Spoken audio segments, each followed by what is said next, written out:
দুই নম্বর ছিল নমরুদ, 3 নম্বর ছিল জুলকারনাইন বাদশাহ এবং 4 নম্বর ছিল বখতে নসর। এই 4 জনকে আল্লাহ গোটা পৃথিবীর ক্ষমতা, রাজত্ব ক্ষমতা আল্লাহ দান করছিলেন। কিন্তু সুলাইমান আলাইহিস সালামকে স্পেশালি ভাবে পাওয়ার আল্লাহ দান করেছিলেন। সমস্ত মাখলুকাতের ভাষা বোঝার ক্ষমতা শুধুমাত্র সুলাইমান আলাইহিস সালামকে আল্লাহ দান করেছিলেন। সুবহানাল্লাহ। সুলাইমান আলাইহিস সালাম যখন ক্ষমতা রাজত্ব পেলেন, আল্লাহ রাসূল সাল্লাল্লাহু আলাইহি ওয়াসাল্লাম বলছেন, পৃথিবীতে যত নবী আল্লাহ প্রেরণ করেছেন, বাবা আদম থেকে শুরু করে বিশ্বনবী পর্যন্ত 1 লক্ষ মতন তারা 2,24,000 নবী পয়গম্বর আল্লাহ পৃথিবীতে পাঠিয়েছেন। সমস্ত নবীদের মুজিজা, এক একটা নবীর মুজিজা ছিল এক এক রকম। এক একটা নবীর মুজিজা আল্লাহ দান করেছিলেন। সমস্ত নবীরা তাদের এই স্পেশালি মুজিজা, এমন একটা ক্ষমতায় মুজিজার যে পৃথিবীতে যা খুশি তাই করতে পারত এই মুজিজা দিয়ে। যেরকম মূসা আলাইহিস সালামের মুজিজা ছিল এই হাত বগলের তলায় যদি ঢুকাতো, ঢুকে বের করলে এই হাতে এত পর্যন্ত আল্লাহ শক্তি দিতেন, পাওয়ারফুল জ্যোতি দিতেন, আলোর ব্যবস্থা, যে 10 কিলোমিটারের ভিতরে যদি একটা সুই পড়ে থাকতো রাস্তায়, একটা সুই রাস্তায় যদি পড়ে থাকতো, তা মূসা আলাইহিস সালামের হাতের নূরের তাজাল্লিতে সমস্ত রাস্তাগুলো পরিষ্কার দেখা যেত। সুবহানাল্লাহ, এত মুজিজা। দাউদ আলাইহিস সালামকে আল্লাহ দিলেন এই হাত, যে কোনো লোহা ধরলে পানির মতো গলে শীতল হয়ে যেত। এভাবে বিশ্বনবী বললেন, সমস্ত নবীদের মুজিজা আল্লাহ দিয়েছিলেন, তারা মুজিজাগুলো দেখাইছে দুনিয়াতে। দুনিয়াতে তাদের মুজিজার পাওয়ার দেখাইছে, কিরকম মুজিজা ক্ষমতা। কিন্তু বিশ্বনবীর মুজিজা আল্লাহ রাব্বুল আলামিন যা দিয়েছেন, বিশ্বনবী বলছেন, আমার এই মুজিজাগুলো, এই ক্ষমতাগুলো কিয়ামতের ময়দানে আমি দেখাবো। জোরে কান সুবহানাল্লাহ। আজকে বিশ্বনবী যদি তার এই ক্ষমতা মুজিজা যদি দুনিয়ায় দেখাতো, কিয়ামতের ময়দানে গুনাহগার উম্মতরা কেউ জান্নাতে যেতে পারতো না। বিশ্বনবী বলেন, সমস্ত নবীদের মুজিজা তারা দুনিয়াতে শেষ করে ফেলেছেন। তাদের ক্ষমতা যা ছিল মানুষকে দেখিয়েছে যে আল্লাহ রাব্বুল আলামিন আমাকে এই মুজিজা দান করেছে। কিন্তু বিশ্বনবী বললেন, জিবরিল আমিন বললেন, ইয়া রাসূলুল্লাহ, আল্লাহ রাব্বুল আলামিন আপনাকেও তো অনেক মুজিজা দান করেছেন। বিশ্বনবী বললেন, ও জিবরাইল, আমি যদি আমার এই মুজিজাগুলি, এই ক্ষমতাগুলি যদি দুনিয়ার জমিনে আমি দেখাই, কিয়ামতের ময়দানে কঠিন মুসিবতের সময় আমার গুনাহগারদের সুপারিশ আমি নবী করতে পারবো না। আমি এই মুজিজা দুনিয়ায় দেখাতে চাই না।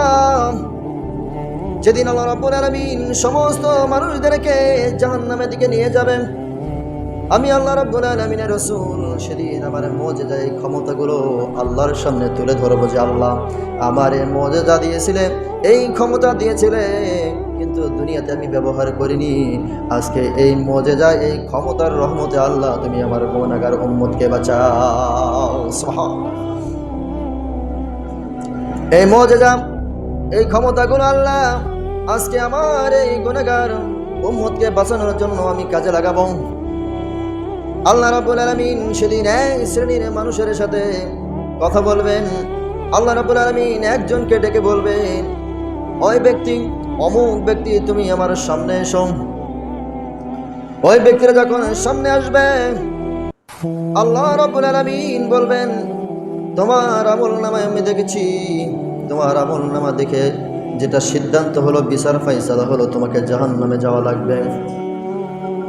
ওই লোকটা তখন খুশি চিত্রে বলবে, আল্লাহ তুমি আমাকে এই জাহান্নামে, আমি খুশি, আমি জাহান্নামে যাওয়ার জন্য প্রস্তুত।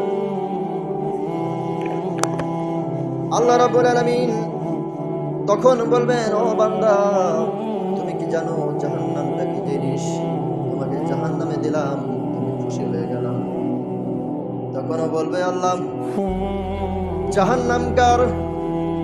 আল্লাহর কাছে পাল্টা প্রশ্ন করবে যে আল্লাহ জাহান্নামটা কার? আল্লাহ মৃদু হাসি হেসে বলবেন, ও বান্দা, জাহান্নামটা আমার। আল্লাহ আল্লাহ জান্নাতটা কার? জান্নাতটাও আমার। ও আল্লাহ জাহান্নাম তোমার, জান্নাত তোমার। তুমি আমাকে অর্ডার দিয়েছো জাহান্নামে যাওয়ার জন্য, আমি জাহান্নামে যেতে রাজি আছি। কারণ আল্লাহ রাব্বুল আলামিন যেই জায়গায় থাকবে জাহান্নামকেও আল্লাহ রাব্বুল আলামিন জান্নাত বানিয়ে ছাড়বে। সুবহানাল্লাহ। আল্লাহ রাব্বুল আলামিন বলবেন, তুমি এই উদ্ধৃতি, এই উদাহরণ তুমি কোথায় পেলেন? ওই লোকটা বলবে, আল্লাহ তুমি ইব্রাহিম আলাইহিস সালামকে যখন আগুনে ফেলছিলে, এমন সময় ফেরেশতা এসে আল্লাহ তোমার কাছে কাকুতি মিনতি করে, আল্লাহ ইব্রাহিম তো আগুনে পড়ে গেল, ও আল্লাহ তুমি ইব্রাহিমকে বাঁচাও। আল্লাহ বললেন, যাও ফেরেশতা তুমি ইব্রাহিমকে কাছে যাও, কি সাহায্য লাগবে? ফেরেশতা এসে বলছিল যে, ও ইব্রাহিম তুমি তো আগুনে এক্ষুনি পড়ে যাবে, আল্লাহর পক্ষ থেকে আমরা এসেছি, তুমি যাও এক্ষুনি আগুনটা নিভাইয়া ফেলবো। জবাবে সেদিন ইব্রাহিম আলাইহিস সালাম বললেন, তুমি কার হুকুমে এসেছো? বলে, আমি আল্লাহর হুকুমে এসেছি। যদি আল্লাহর হুকুমে এসে থাকো, সে আল্লাহ রাব্বুল আলামিন দেখছে আমি জাহান্নামের আগুনে পড়ছি, সেই আল্লাহ রাব্বুল আলামিন যদি চায় আমি জাহান্নামের মধ্যে রাজি আছি। আল্লাহ রাব্বুল আলামিন বললেন, কুল্লা ইয়া নারু ইমাতাও ওয়া সালামান আলা ইব্রাহিম।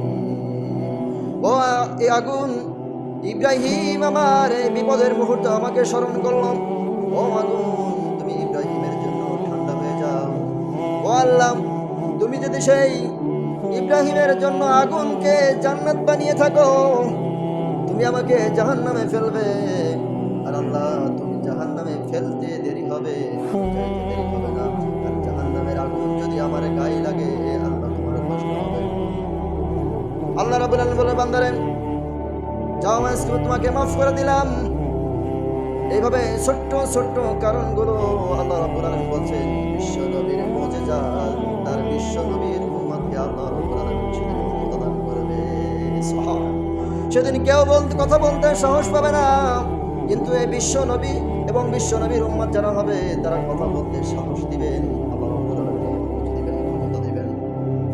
সম্মানিত উপস্থিতি, এই কথাগুলো এই জন্য বললাম, যারা আল্লাহর হবে জাহান্নামে গিয়েও তারা শান্তি পাবে, আর যারা আল্লাহর হবে না তারা জান্নাতে গিয়েও সুখ পাবে না। লম্বা আলোচনায় খাটো করলাম। সুলাইমান আলাইহিস সালাম সিংহাসনে বসে আছেন। এমন সময় বাথরুমে যখন প্রয়োজন হলো, বাথরুমে যাওয়ার পরে তার মোজেজা ছিল আংটি।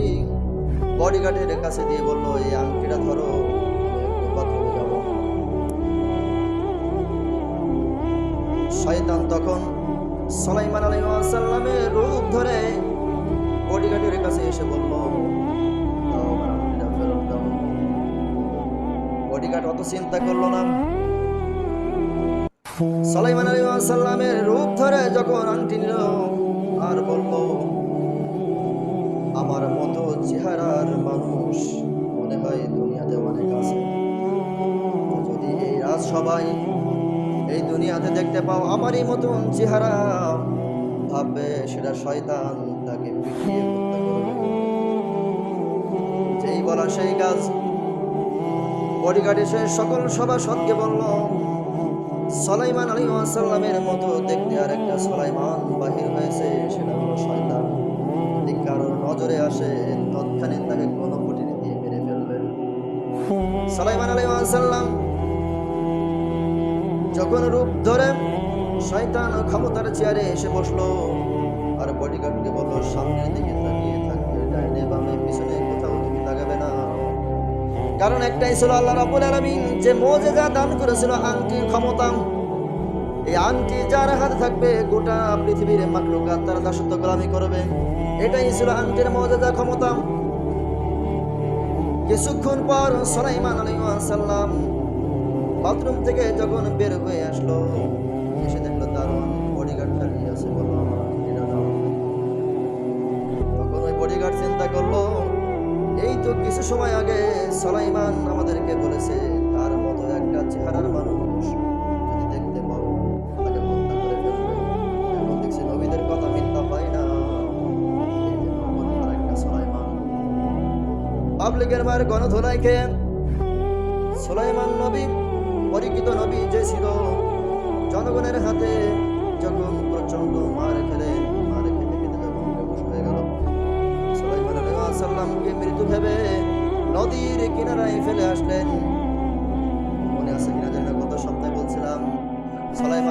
সাল্লামের বিয়ের প্রস্তাব দিয়েছিলেন শেষ পর্যন্ত এক জেলের মেয়েকে।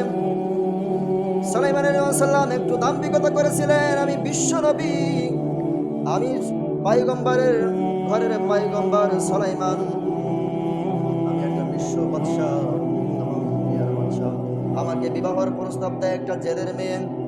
একটু দাম্ভিকতা করেছিলেন, এই জন্য আল্লাহ রাব্বুল আলামিন গণপিটুনি খাওয়িয়ে নদীর কিনারায় তাকে ফেলে আসলেন।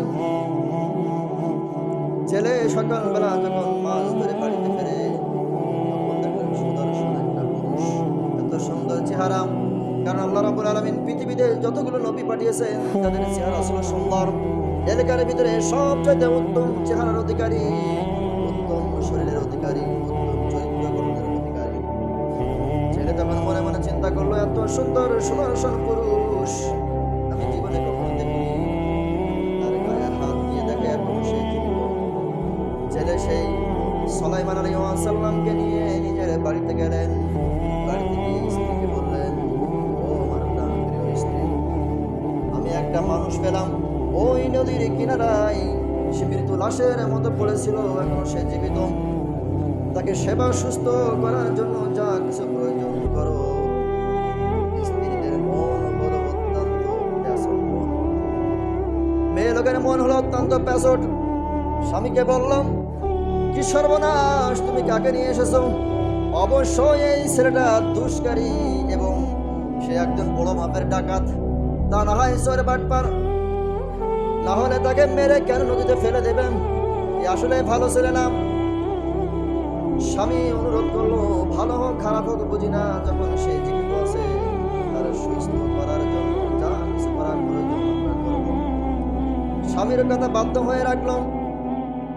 বেশ কিছুদিন বাড়িতে ট্রিটমেন্ট করার পরে ওদের শরীরে আসে 7 দিন মতো করে, 19 দিন পর তার হুঁশ ফিরল। যখন হুঁশ ফিরল, জেলে সুলাইমান আলাইহিস সালামের কাছে গিয়ে বলতেছেন, ও বাবা, তোমার নাম কি, তোমার পরিচয় কি? সুলাইমান আলাইহিস সালাম চিন্তা করলো, আমার বডিগার্ডকে আমি একবার বলেছিলাম আমি সুলাইমান, এই কথা বলার কারণে গণধোলাই খেয়েছি।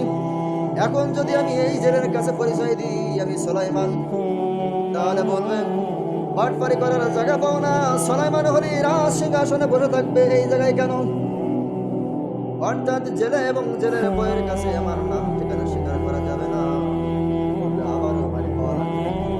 কারণ আমার রাজ্য নাই, ক্ষমতা নাই, কোনো শক্তি নাই, এখন নিজের পরিচয় দিলেও আবারও বাড়ি পাওয়া লাগবে।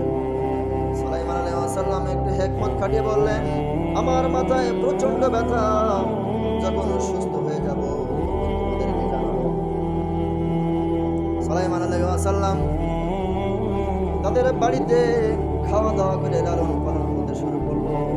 বেশ কিছুদিন যাওয়ার পর ছেলে তখন প্রস্তাব দিল, বাবা তুমি তো বেশ কিছুদিন হয়ে গেল আমাদের বাড়িতে আসো, এখন মোটামুটি শরীর সুস্থ, কোথায় যাবে, কি করবে, কি সিদ্ধান্ত নিলেন?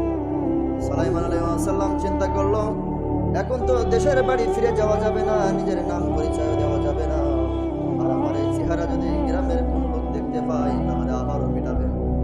অর্থাৎ কি করা যায়, মাথাটা হিট করে আসে। ছেলে তখন বললো, আমি বুঝতে পেরেছি, এই দুনিয়াতে আপন বলে তোমার কেউ নাই, তোমার আপনজন যদি থাকতো তাহলে পরিচয় দিতে। ঠিক আছে বাবা, তোমার পরিচয় দেওয়া লাগবে না, তবে একটা প্রস্তাব, আমি যে নদীতে মাছ ধরতে যাই আমার একটা লোকের প্রয়োজন। আজকে থেকে তুমি আমার বাড়ি আমার কাজের গোলাম হয়ে থাকবে কিনা? আমার একটা কাজের প্রয়োজন লোক, তুমি আমার বাড়িতে কাজের লোক হিসেবে থাকবে কিনা? প্রয়োজনে তোমার প্রতিদিনের পারিশ্রমিক আমি তোমাকে দেব, দিন 10 দেহরাম করে তোমাকে দেব, কাজের প্রতিদান হিসেবে প্রতিদিন 10 দেহরাম করে দিব, তুমি থাকবে কিনা আমার বাসায়? সুলাইমান আলাইহিস সালাম চোখের পানি ছেড়ে দিয়ে বলে, আল্লাহ, যে জেলের মেয়েকে আমার সাথে বিবাহ দেওয়ার জন্য প্রস্তাব দিয়েছিল আমি দাম্ভিকতার সহিত এটা মানতে চাইনি। আমি ছিলাম কোথায় সুলাইমান বাদশাহ পয়গম্বর, আজকে পরিস্থিতির শিকার হয়ে গেলাম জেলের বাড়ির কর্মচারী। আল্লাহ, তুমি চাইলে এমন কোনো সমস্যার সমাধান আমাদের করতে পারো না।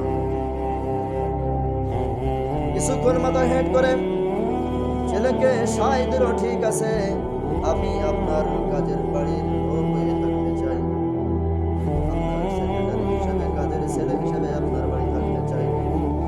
হাদিস শরীফে আসছেন সুলাইমান আলাইহিস সালাম সেদিন থেকে ওই জেলের সাথে মাছ ধরতে যায়। ধরতে ধরতে সেদিন থেকে জেলে বলে, আমার জেলে এত পরিমাণ মাছ ধরা পড়ে, আমি তখন আশ্চর্য বোধ করি। দীর্ঘ যখন 1টা বছর পূর্ণ হলো, হঠাৎ করে জেলে তখন বলল, বাবা প্রতীক, তোমার নাম তো আমি জানি না, তবে তোমার কাছে কয়েকটা প্রশ্ন করি। এখন এই যে গভীর রাত, আমরা যাচ্ছি নদীর কিনারে মাছ ধরার জন্য, তোমার কাছে প্রশ্ন হলো বাবা, আমার বাড়িতে কয়জন লোক আছে তুমি কি জানো? সুলাইমান আলাইহিস সালাম বললেন, চাচা যান, আপনাদের বাড়িতে 3জন লোক আছে। সেটা তখন বলল, কোন 3জন? সুলাইমান আলাইহিস সালাম বললেন, 1 নম্বরে হলেন আপনি, 2 নম্বরে আপনার স্ত্রী, 3 নম্বর হলাম আমি। ছেলে মুস্কি হেসে বলে, বাবা আমার বাড়িতে আরো একজন লোক আছে, আমার কন্যা, এর উপযুক্ত বয়স। সুলাইমান আলাইহিস সালাম বলেন, চাচা 1টা বছর আপনার সাথে ঘুরতেছি, কোনোদিন আপনি মিথ্যা কথা বলেননি, কিন্তু আপনার এই কথাটা আজকে আমার বিশ্বাস করতে কষ্ট হয় যে আপনার বাড়িতে সাবালিকা মেয়ে আছে। চাচা যান, এমন মিথ্যা কথা কেন বললেন আমার সাথে?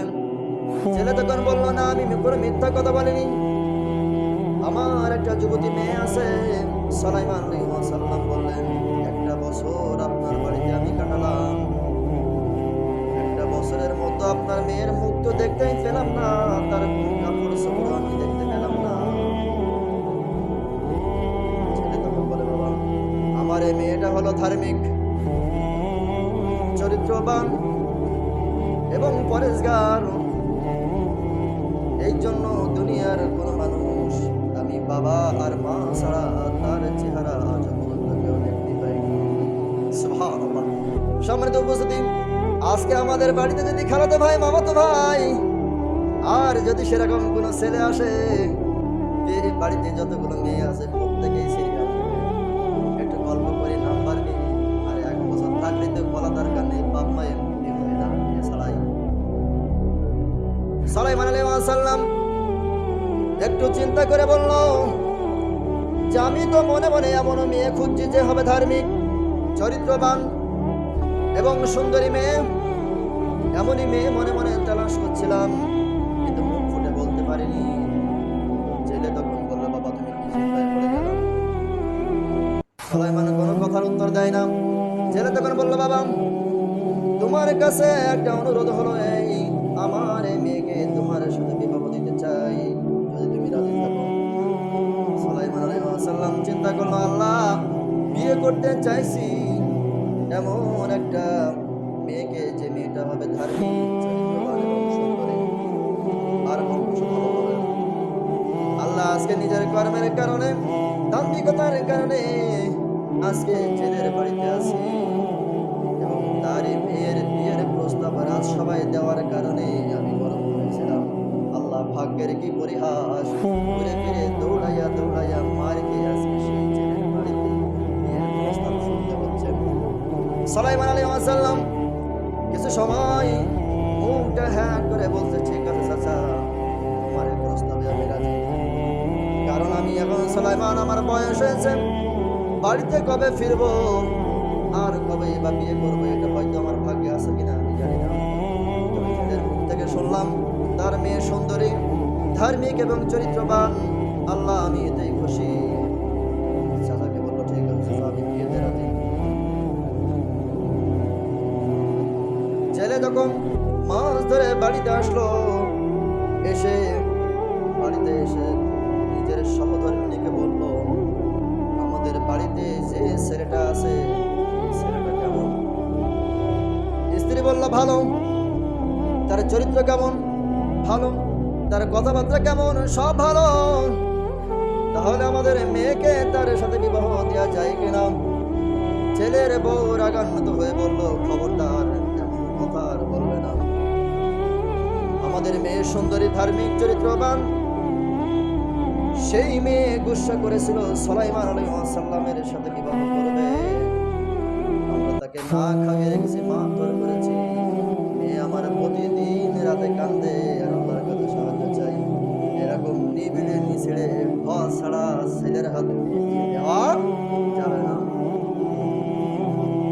ছেলে চিন্তা করলে সর্বনাশ, স্ত্রীর কথা তো ফেলে দেওয়া যাবে না। এই ছেলের নাম ঠিকানা বংশ পরিচয় কিছুই নেই, এই ছেলের সাথে মেয়ে বিয়ে দিতে রাজি না।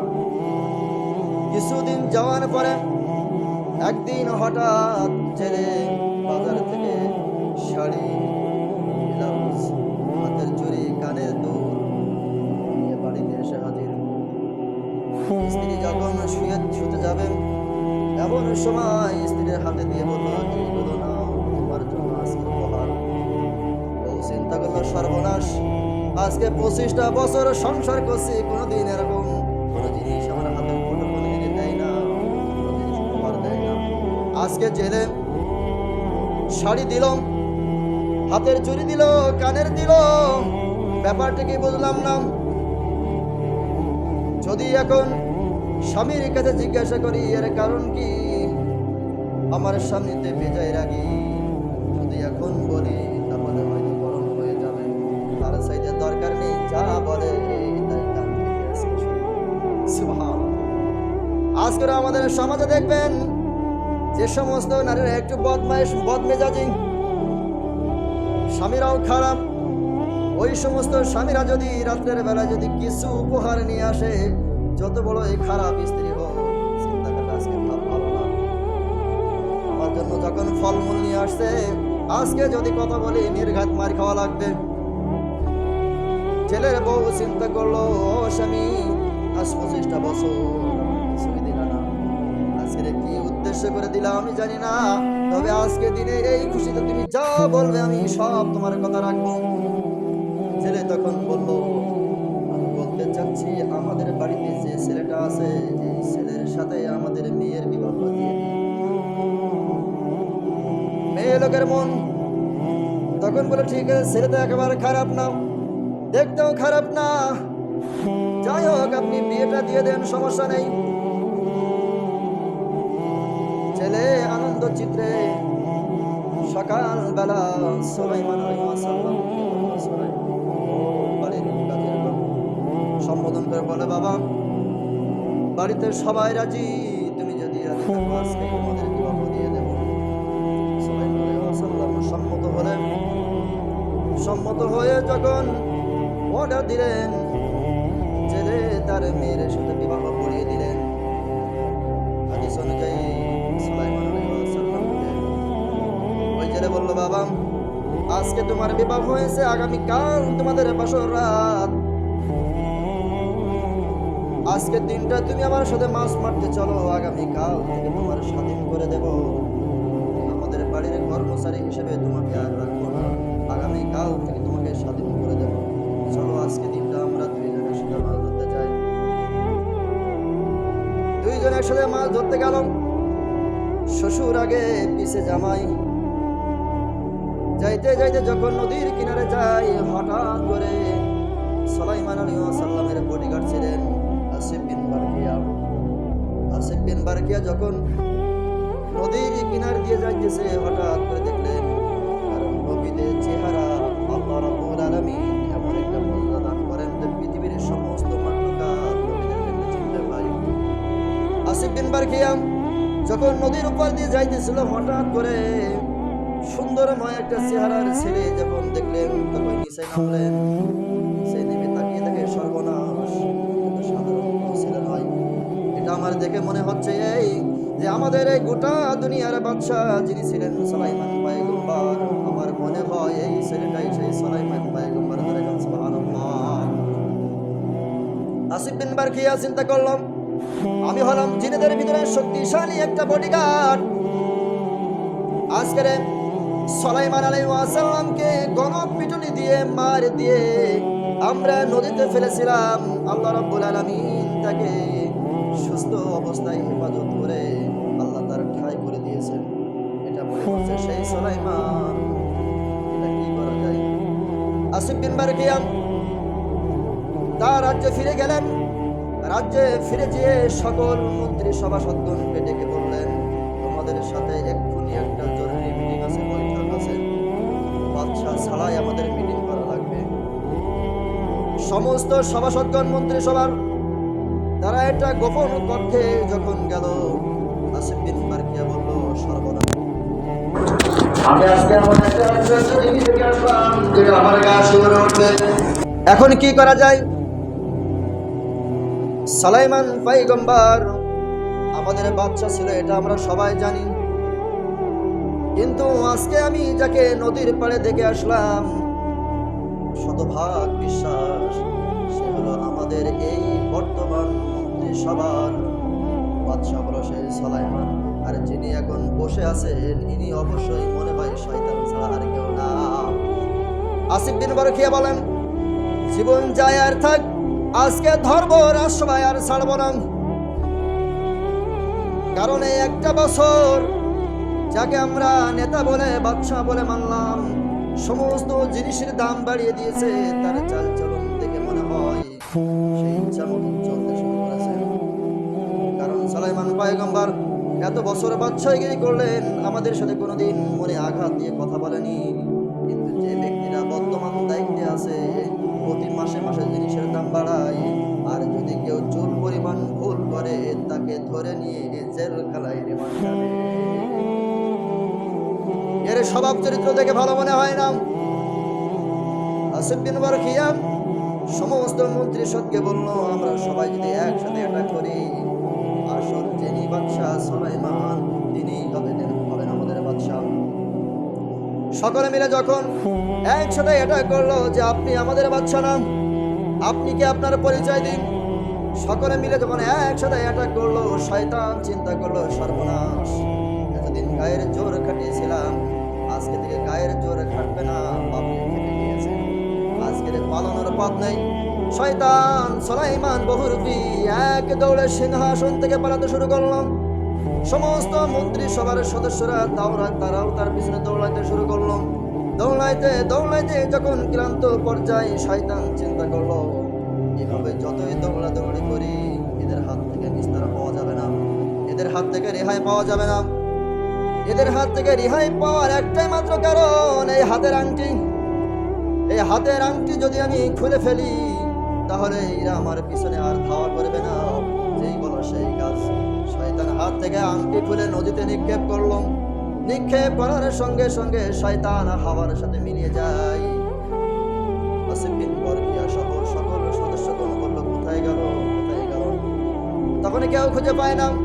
শয়তান একদিকে, আংটি একদিকে, পরিচিত সুলাইমান আর একদিকে। এই তিন অবস্থার মাঝখানে যখন আংটি নদীতে ফেলে দিল, নদীর একটা মাছ ওই আংটিটা খাদ্য মনে করে যখন ভক্ষণ করলেন, আল্লাহ রাব্বুল আলামিন বললেন, আংটি যার কাছে থাকবে দুনিয়ার तमाम পৃথিবীর মাখলুকাত সব তার গোলামি করবে। আংটিটা যখন খেয়ে ফেললো মাছে, সমুদ্রের যত মাছ ছিল সকলে পাগল পাড়া তার চেহারা দেখার জন্য ছুটে আসলো। আর মাছ চিন্তা করলো, সর্বনাশ, এতদিন কি খাদ্য খেলাম, কেউ দেখলো না, তাকিয়ে দেখলো না, আর আজকে এমন একটা খাদ্য খেলাম, দুনিয়ার সকল সামুদ্রিক মাছগুলো আমার পিছনে ছুটতেছে। মাছ দৌড়ায়, পিছনের সমস্ত মাছগুলো তার পিছনে ছুটতে ছুটতে শুরু করেন। এমন সময় গভীর রাত, জেলে এবং তার জামাই সুলাইমান আলাইহিস সালাম নদীতে জাল ফেললো। হাদিস শরীফে আসছে, যখন জাল ফেলা হলো, সেই বরকতময় মাছ যেটা আংটি গিলে খেয়েছে, ওই মাছ সহ হাজার হাজার মন মাছ জেলের জালে আজকে ধরা পড়লো। জেলের মাছ যখন জালে ধরা পড়লো, সমস্ত মাছগুলো উঠে যখন ডেঙায় নিয়ে আসলো, বেচা কেনা করা হলো।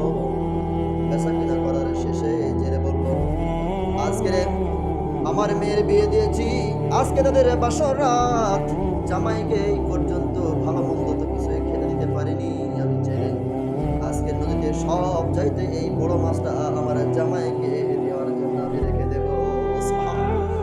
জেলে মাছটা নিয়ে বাড়িতে গেল। বাড়িতে যে মেয়েকে বলল, ও মা, আজকে তোমাদের বাসর রাত, আমার জামাইকে এতদিন বাড়ির কাজের ছেলে মনে করে আমরা খাইতে দিতাম, কিন্তু আজকে থেকে সে জামাই তাকে আদর আপ্যায়ন করার জন্য, খেদমত করার জন্য এই মাছটা আমি নিয়ে আসলাম। এই মাছটা সুন্দর করে ভুনা করে